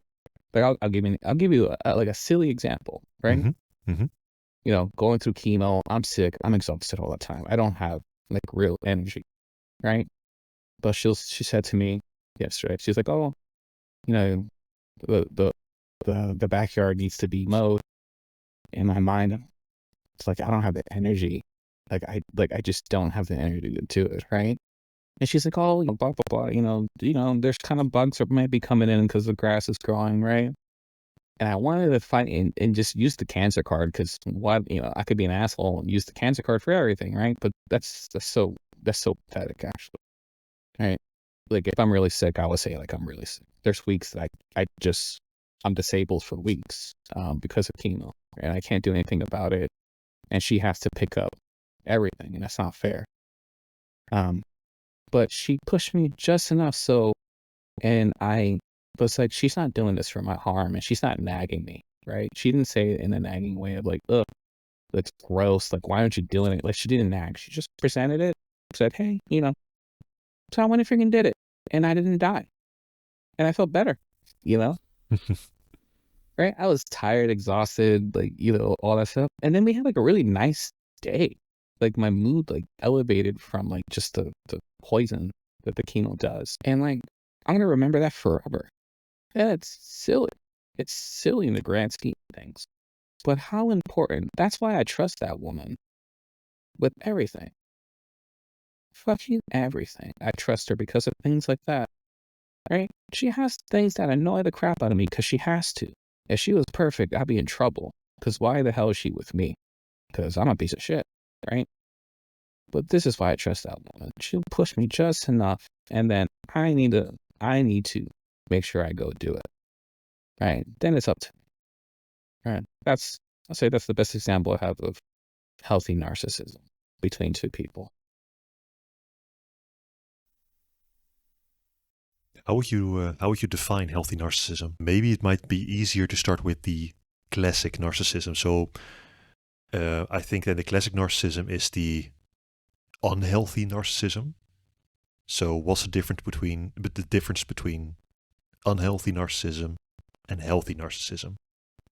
Yeah, no, we're gonna get in trouble. We talk about unhealthy narcissism because then we're gonna talk about narcissists and echo, and we're gonna go down a real long path, worthy path, but that's gonna be ours.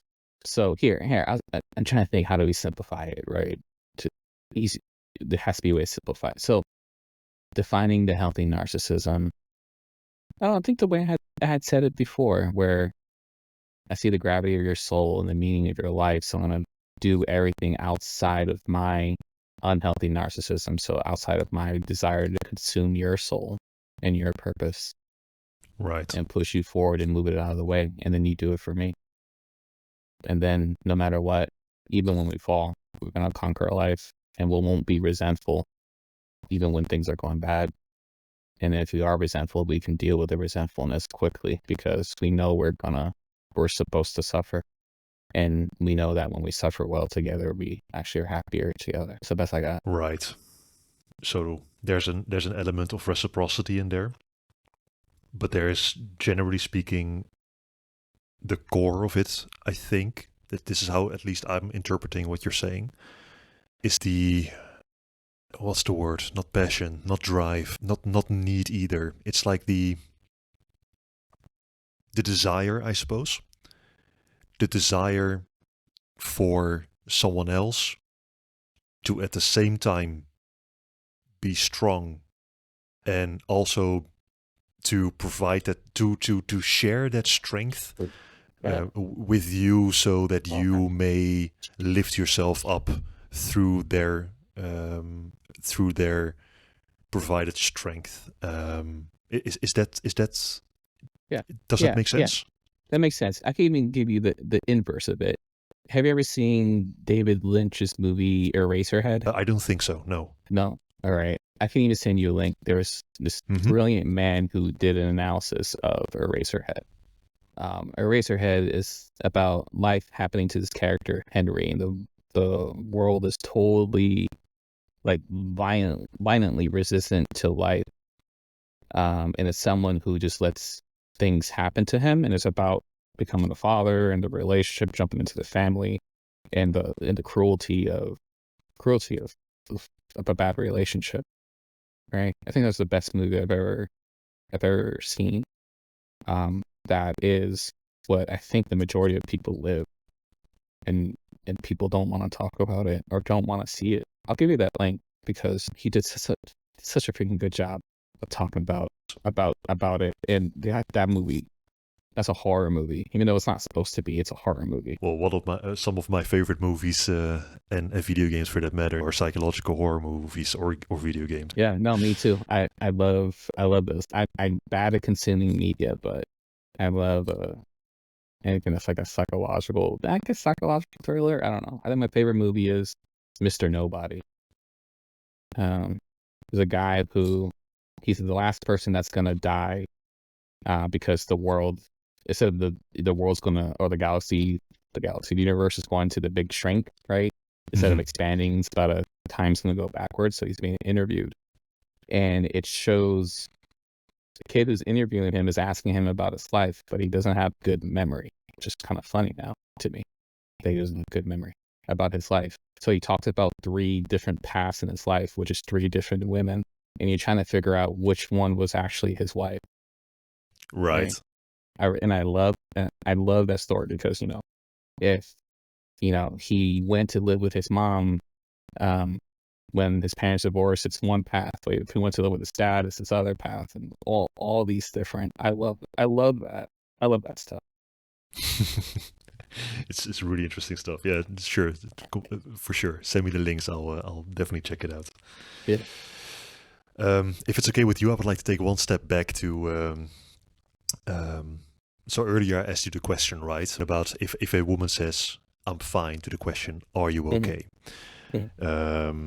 Well, in order to delve deeper into that and to talk things out and to solve things together, do you think that requires a certain level of intelligence? Intelligence. What's intelligence? So in this specific question, I'm pointing at IQ. Well, I mean, I believe there has to be at some point an IQ where it wouldn't be possible, right? I mean, it's measuring something, right? It's somehow, I don't know, can you have a 20 IQ? I mean, that would be severe. So I'm going to say, sure, yeah. I mean, that would be the most rarest of cases. You almost have to be comatose to not be able to do this, right? Because I'm going to answer it this way, right? The media that I do consume are all relationship stuff. And this may be TV bias or whatever TV bias we'll call it, right? Folks who are considered quote unquote not smart seem to do better in relationships. Like if you watch the Netflix shows like Love on the Spectrum, they're way better at love than people who are just like on whatever bullshit TV show like Love is Blind. Right? They actually do these things more naturally. I don't know if it's more naturally, but they seem just to be a bit better at it, even with their struggles, so that they're on the autism spectrum. Right? So I'm not sure if intellect really has something to do with it. If it did, maybe the less we're consumed by stupid things in the world, the better we are in relationships. Yep. Because if you think, because intellect can be, I think I'm so brilliant and no one can understand me. It's just like, oh, you're just insufferable. It's not that you're smart. You're just insufferable to be around. Arrogance. Yeah. Yeah. The reason why I'm asking, and I think that my question was flawed. I think it's not intelligence, but I'm trying to figure out what it is. The reason why I'm asking is that because in my experience, if there is a topic to be discussed or a problem to be solved, you might be dealing with someone who is not willing to discuss that or to change their mind. They will to use that sentence that you used earlier, they will defend their opinion fiercely, but they will not change their mind. And what I tend to do personally in that situation, so if the alarm bell with me goes off that I'm dealing with someone who is not willing to change their mind, what I'm trying to do is I'm putting my negotiation hat on. So I will try to be as non-accusatory as possible, so to be as non-hostile as possible. So I will not say things like, what do you mean by that? right? Because there's like an underlying accusation in that question, something like along the lines of explain yourself. What do you mean? I will go more towards something like, it sounds to me like you're really struggling with that. Or it sounds to me like you have a really good grasp on what is going on here. Could you tell me more about that? Or, the typical it sounds, it feels like, it looks like, those kind of sentence starters. I mentioned this in a previous podcast as well with Donna Brendel, who is a woman who got a late autism diagnosis, when we were discussing social techniques and how to deal with individuals in general. So one of the other things I tend to do is I tend to mirror. That means repeat. So if you are making a statement about whatever, right? You and I are in an argument right now. What I would do is I would repeat specific words, like up to 3 words of what you just said, with an upwards inflection, which invites you to tell me more about that. So generally speaking, what I'm going for is I'm trying to, in a very non-accusatory way, in a non-hostile way, I try to continue and progress the conversation in order to get stuff out of the water, get stuff on the table, without other people, having to throw their defenses up, to see what the landscape is of what we are discussing and to see how we can navigate that.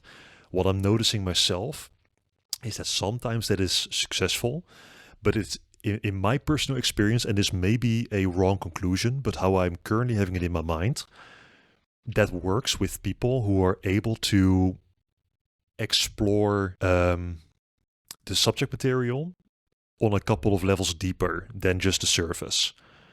But if I'm dealing with someone who has their, well, I used the word prejudice earlier, but who has their, their opinion already, through which they look at the world, I find it very hard to break through that. So that's the reason why I asked that question. And then my question maybe is flawed because I pointed at intelligence, and maybe it's something else.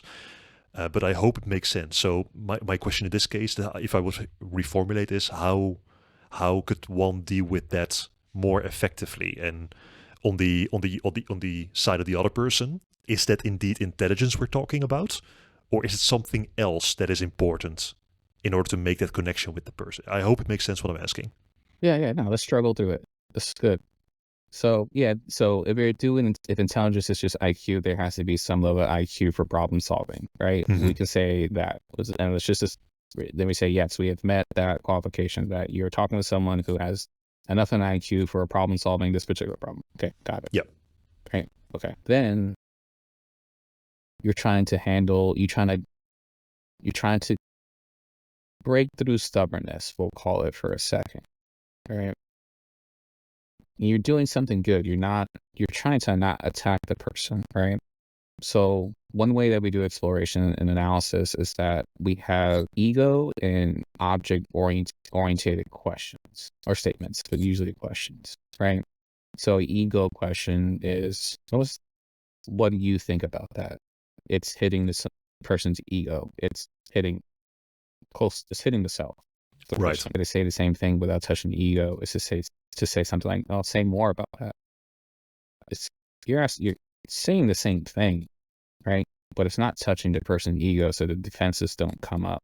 And that's what you're trying to do. You're trying to manipulate around defenses, honestly, which is dangerous if you get really good at that. People can move a country to do horrible things, knowing how to do things like that, or a family or a person, right? So what you're trying to do is actually really good. So you always want to do an object-oriented question when you're dealing with resistance. So you make the subject of your question outside of the person. It's never the person. It's not what you think. It's say more about that. I have to think of other examples, but if that's the idea. That's a good technique you can use always and forever. Use that with your spouse. Use that with bosses. Use that within negotiations, actually, to try to get what you want. That's that part. What's the other part of your question? Sorry, I can't hold too many questions in my mind for some reason. So the second part was, in my earlier question, I pointed towards intelligence, as the marker for you need a certain number of IQ or higher in order to reach those levels of those deeper levels of the conversation. Is that indeed true? And I think we already discussed that the answer to that is no. But is there anything on the side of the other person that is relevant to keep in mind when starting, when diving into the depths of something? Yeah. You have to don't marry someone who's always right. Right? Don't get into business with someone who's always right. If you have a boss who's always right, you're kind of screwed. Maybe you need to change your job. Right? Right. Sometimes you can't do anything about it. Right? You can't do anything about it. Like I said, a boss or a parent, in a sense. Right? So sometimes you just have to avoid unnecessary pain in your life. You don't have to learn these techniques for these type of people who are always going to be right, or who are unwilling to be wrong, or to think, or to change their mind, or to wonder. And I think sometimes it's just that. That's why people get divorced. Well, that's why I think I'm going to say a good divorce, which is a weird way of saying it, but an understandable divorce. If one person just refuses to be a husband or a wife, which means they refuse to negotiate and contend and do good things, and well, there's no marriage. It's done. Right? So that's the answer I got. I don't have like a nice, crisp answer other than that. Is there a way that you can break through that stubbornness if it reaches a really high level, or will it go inevitably towards divorce? I can't fix that within someone else, right? No, that's not happening. And that's not your job as a spouse, right? That's your job as a parent. When your kid is like, what developmental, and let's say getting to, say, 2 years old, right? The terrible twos, right? And they become very stubborn, which they're supposed to become very stubborn. You help them with their stubbornness, right? You don't squash it to make them obedient. To some sense you do. Like, they better not run into the road because there's consequences, right? But you really help them learn how to use that aggression of stubbornness to help them navigate the world and become very likable and also very successful, right? Because you want a kid to grow up to be, say, stubborn, to defend their thing, defend what they believe fiercely, right? But also be stubborn in an idea that they're dumb and they need to learn more forever, for all of time. And I'm using the harsh language here, right? So you need them to be stubborn in that too. And also so that they're not naive, right? As best as they can be, so they can struggle well in life. It's not your job as a spouse, it is your job as a parent. Yeah. So when you marry someone who has that already. That's dating. When you go to date, I tell my clients, this is for marriage. You're not dating. You're looking to see if this is a husband or a wife. That's it. Stop wasting your time doing anything else. Right. Because that's what they say they want. They're like, oh, I want to get married. Oh, okay, good. So this is how you do it. Yeah, that story is logical until you're already married, and then you find out. Well, you can make the argument that then your dating period wasn't used optimally, but people generally tend to behave in a non-optimal way. So it's not far-fetched to think that they can marry somebody without properly vetting them before marriage. So if you are dealing with a situation where your spouse is highly stubborn, I'm asking the same question again, but does that then inevitably lead towards divorce? Is there nothing that can be done about that? Well, I mean, what's a man or woman, because this happens both sides, even though people don't like to say it. What's a man or woman supposed to do when they haven't had sex for 4 years in their marriage? It's not that they've been quiet. They've gone to couples counseling. They've tried to talk about it. They've tried everything under the sun. What are they supposed to do? Because sex isn't just like, oh, I just need to get my socks off, right? Or, get my rocks off. Right. Sex is a really important part of just humanity, with connection and marriage. It's part of marriage, right? So what is that person supposed to do when they're given, well, I'm leading the answer. I'm going to say when they're given no choice. Not my favorite. It's not how it should be, right? But here we are on this planet where everything is not how it should be. You get divorced. People abuse each other. right? You can't fix someone's stubbornness. And if they're okay with you leaving, they're that stubborn, then believe them. Believe them that they don't care. Someone who's that stubborn doesn't care. They're not a liar. All right, Adam. I believe you're writing a book for your children, right? Yeah. And that's I mean, that started a little bit before going to the hospital, but it really ramped up in the hospital. I know in the Peterson Academy, I've put like a couple of like short posts that I've put in there to ask people to help me with the harshness of my language when I write, because I know I talk very straightforward to me when I'm writing. The simplest answer is, just in case I die, I want to make sure they have something. Because, yeah, I always knew I wasn't going to die, but when, a doctor says you got this percentage, bullshit, it becomes a little bit more real. It's in your face. So I'm trying to I'm honestly giving them an ideology with the purpose of them to think past. And it's the first lines of this book I'm writing to them. And saying like, this is what I think and know right now, but I'm a stupid asshole. So think beyond me, because let's say I live, which I plan on living for a long time. That book is still going to be useful for me to think beyond me now, today, right? I'm still going to help them. I'll be able to look back and be like, wow, I was dumb. Thank God that I'm slightly less dumb, right? If I know my ideas are just pieces and parts of other stuff, people that I've integrated in my mind, and things I've read, and things I've experienced, and things I've forgotten. I just want them to have that. Just that something, just in case I'm not around. Just as a starter. Because they're young, if this takes me out now, they're not gonna like remember me like I can remember you, right? They're too young to remember.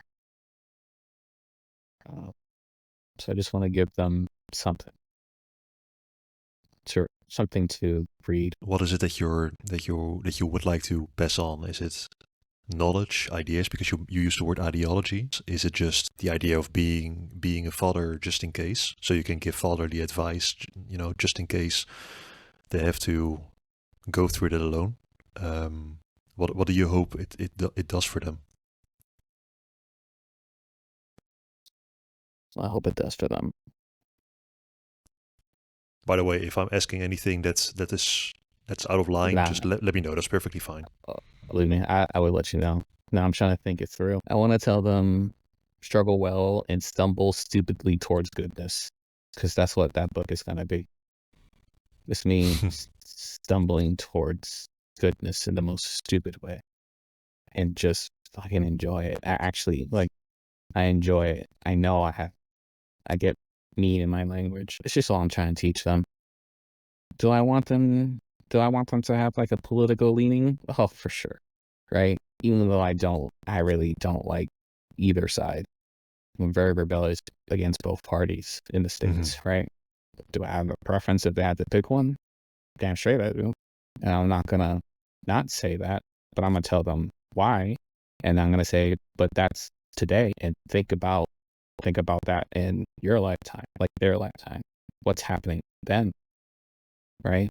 Because I can't predict the future of what happens, right? And I want them to not suffer these relationships of those clients that I have. I think it's like 80% of it. I am terrified of my like son and daughter going through horrible relationships unnecessarily. That I don't want, even though it's going to happen. I just don't want it.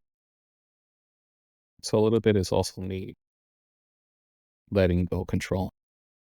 I can't control their lives, right? Because I had to say to my analyst, there's a little bit of me that has to accept that maybe, just maybe, for some reason, my purpose and calling was to die, and it was better for them for some reason. And that's really offensive for me to think about myself, but I had to accept that possibility, right? So if I die, at least I leave something there. Not that I'm just some empty fantasy of dad. So those are the purposes I could think of on top of my head.